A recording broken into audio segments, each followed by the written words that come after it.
Welcome back. Today we are tackling a classic coding interview problem called fruit into baskets. This problem is a fantastic way to master the sliding window technique, which is essential for solving array and string problems efficiently. Let's visualize the problem. Imagine you are standing in front of a row of fruit trees. Each tree produces exactly one type of fruit, represented by a number. For example, tree 0 might have fruit type 1, tree 1 might have fruit type 2, and so on. You have exactly 2 baskets. The rules are strict. Each basket can only hold one single type of fruit. However, the good news is that each basket has unlimited capacity. Your objective is to collect the maximum total number of fruits possible. There are some constraints on how you pick the fruit.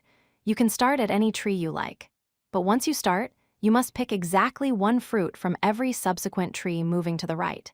You cannot skip any trees. You must stop the moment you reach a tree with a fruit type that doesn't fit in your baskets.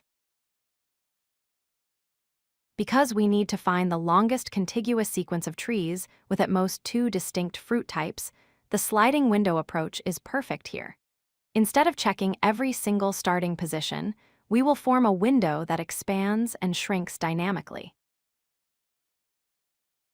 We start with 2 pointers, left and right, both at the beginning. We move the right pointer forward to add fruits to our baskets. As we do this, we use a hash map or frequency array to keep track of how many of each fruit type we currently have in our window. Here is the key logic.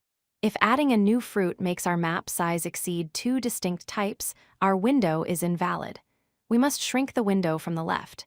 We increment the left pointer, removing fruits one by one until we are back to only having 2 types of fruit. Let's trace this. Our window contains fruit types 1 and 2. The map shows we have 2 of each. The size of the map is 2, which is valid. The length of this window is 4, so our current maximum score is 4. Now the right pointer hits a tree with type 3. We add it to our map. Suddenly, our map size becomes 3 because we have types 1, 2, and 3. This is invalid. We cannot proceed until we fix this violation.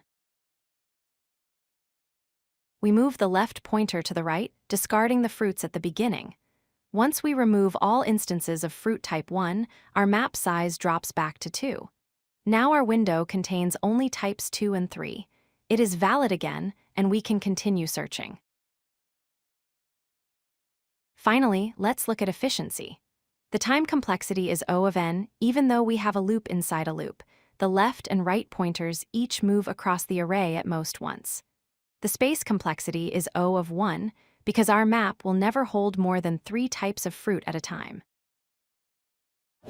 If you like this video, hit that like button and don't forget to subscribe. Visit codelucky.com for more such useful content.